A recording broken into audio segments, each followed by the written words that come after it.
이번 시간은 균형에 대해서 보겠습니다. 균형 가격과 균형량의 결정에 대한 이야기입니다. 우리 책 81쪽입니다. 부동산 시장의 가격 결정에 관한 이야기인데요. 자, 이제 수요 곡선과 공급 곡선이 교차하는 점에서 균형이 정해진다는 겁니다. 그럼 이제 수요 곡선과 공급 곡선이 교차하는 점을 E0라고 한다면 이걸 균형점이란 말이에요. 균형점. 균형점에서 정해진 가격과 균형점에서 정해진 양이 있어요. 이제 균형점에서 정해진 가격, 균형 가격과 균형량이 있는데 여기 이제 균형점인데 균형이 아닌 점에서부터 균형으로 좀 설명을 해보자는 거죠. 예를 들면 가격이 P1인 지점과 P2인 지점을 보자고요.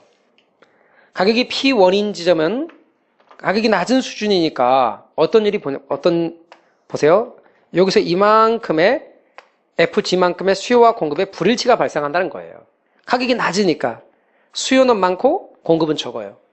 그래서 수요는 이만큼인데 공급은 이만큼이다. 초과 수요가 발생한다는 얘기죠. 초과 수요가 발생해요. 그래서 초과 수요라고 하는 것은 수요자 경쟁이고 돈을 더 내고라도 살 마음이 있다 그런 뜻이죠. 그래서 웃돈을 내고라도 사겠다는 사람이 생기는 거예요. 그러면 초과 수요로 인해 수요자 경쟁이고 가격은 어떻게 된다? 상승하게 된다 이런 얘기죠. 가격이 올라감에 따라서 수요자들은 수요 곡선을 따라서 수요량을 줄이는 결정을 하고 공급자들은 공급 곡선을 따라서 양을 늘리는 결정을 합니다. 이와 같은 수요와 공급의 조정이 다 끝나면 드디어 수요 곡선과 공급 곡선이 교차하는 점에 이르게 되는 거죠. 이번에는 가격이 아주 높은 수준인 이렇게 JK만큼의 초과 공급이 나타나는 아주 높은 수준이면 공급자 경쟁이죠. 공급자 경쟁으로 말미암아 가격은 어떻게 됩니까? 떨어지겠죠. 가격이 떨어지면 수요자들은 수요 곡선을 따라서 그 양을 늘리고 공급자들은 공급 곡선을 따라서 양을 줄여가거든요. 이와 같은 수요와 공급의 조정이 모두 끝나는 점은 수요 곡선과 공급 곡선이 교차하는 점이라고요. 이 교차하는 점은 수요 곡선까지의 수직 높이를 수요 가격이라 하고요. 공급 곡선까지 공급 높이를 공급 가격이라 한다면 균형 가격은 수요 가격과 공급 가격이 딱 같은 점이에요. 수요 곡선까지 수직 높이, 수요 가격, 공급 곡선까지 수직 높이, 공급 가격이 일치하는 점이다. 수요 가격과 공급 가격이 딱 일치한다. 이렇게 말할 수 있어요. 그러면 이 교차점은 수요 곡선까지 가로의 길이인 수요량과 공급 곡선까지 가로의 길이인 공급량도 딱 일치한다. 따라서 균형점은 수요 가격과 공급 가격이 일치하고 수요량과 공급량이 일치하는 점이다. 이런 식으로 말할 수가 있겠네요. 자, 그렇다면 이제 균형에 관해서 얘기를 해보자고요. 균형점의 기본적인 특징. 균형점은 수요량과 공급량이 똑같습니다. 같다. 그래서 수요 곡선까지 높이인 수요 가격과 공급 곡선까지 높이인 공급 가격이 딱 일치합니다. 초과 수요도 없고 초과 공급도 없습니다. 수요자 경쟁이나 공급자 경쟁이 존재하지 않습니다. 가격 상승 압력도 없고 하락 압력도 존재하지 않아요. 그래서 균형점의 특징은 수요량과 공급량이 같다. 수요 가격과 공급 가격이 똑같다. 초과 수요와 초과 공급이 없다. 수요자 경쟁이나 공급자 경쟁이 존재하지 않는다. 그리고 가격 상승 하락 압력도 존재하지 않는다. 이게 균형점의 기본적인 특징인 거죠. 그래서 균형점의 특징에 대해서 여러분 정리 잘 해놓으십시오. 83페이지 문제 하나 볼까요? 자, 우리 교재에 표가 있어요. 표가. 거기서 수요량과 공급량이 딱 일치하는 수준에서 임대료를 골라보시오.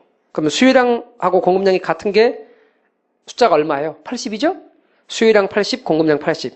그때 임대료 6만 원. 따라서 2번 정답이잖아요. 이렇게 수요량과 공급량이 같은 점을 찾는 거예요. 아무것도 아니자고요.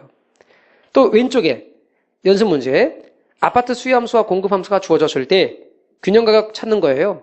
함수 형태로 문제가 주어졌을 때 얘기입니다. 자, 공급 함수입니다. 먼저 수요 함수부터 할까요? 900 마이너스 QD.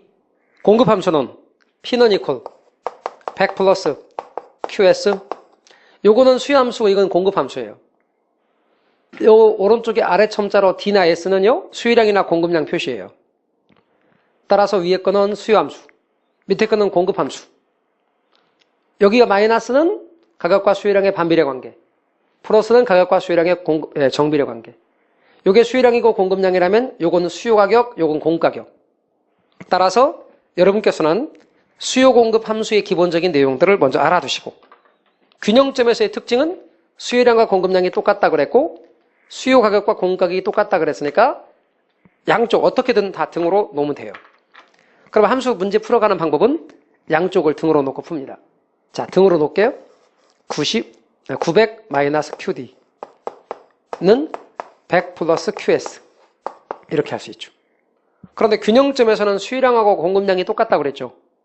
수요량하고 공급량하고 똑같으니까 균형점에서는 여기에 QD와 QS 요 의미가 없어요. 이것도 지웁시다. 양쪽이 똑같으니까.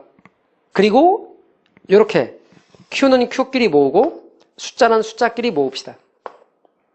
그러면 이 Q는 등으로 넘어갈 때 마이너스는 플러스로 바뀌고 플러스는 마이너스로 바뀌니까 넘어가면 800 이렇게. 따라서 Q값은 얼마예요? 400. 그럼 P는 얼마냐 이거죠? 요걸 들어다 공급에다 집어넣읍시다. 그럼 500 이렇게 되죠. 가격은 500이고 수량은 400이 되겠네요. 그래서 균형 가격과 균형량 찾으시오. 공급 함수에 집어넣는 게 편하니까 집어넣으시면 돼요. 한쪽으로 몰아 정리하고 나중에 P나 Q에 대해서 정리하면 된다. 요거죠. 균형점의 기본적인 특징에 대해서 알아두시면 이걸 기초로 해서 답을 문제를 끌어낼 수 있는 방법 알아두십시오. 함수 관계도 어떻게 푸는지 정리해 놓으시기 바랍니다. 그 다음 이제 시장균형의 변동입니다. 여러분 균형은 변동합니다. 균형점은 이동을 하는데 최초의 균형점이 수요곡선과 공급곡선이 교차하는 이제로점이었다 합시다. 그런데 수요가 증가했어요.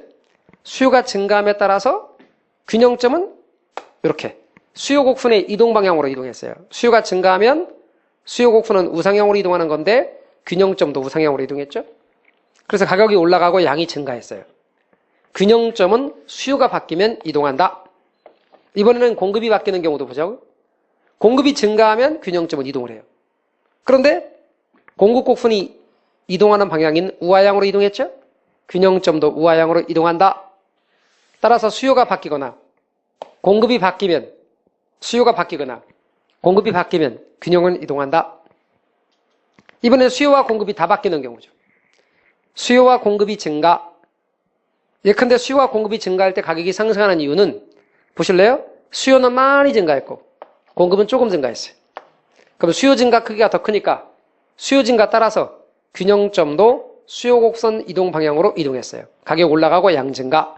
이렇게 가격이 올라가고 양이 증가한다. 이번엔 균형의 이동, 수요와 공급이 다 바뀌되 수요 증가와 공급 증가하는데 공급 증가가 더 큰 경우는 수요 증가는 적게 나타나고 공급의 증가는 크게 나타나니까 균형점은 어떻게 될 거냐 이거죠. 그래서 이 점에서 이 점으로 이동한다. 균형점 자체가 이렇게 우하향으로 이동하는 거죠.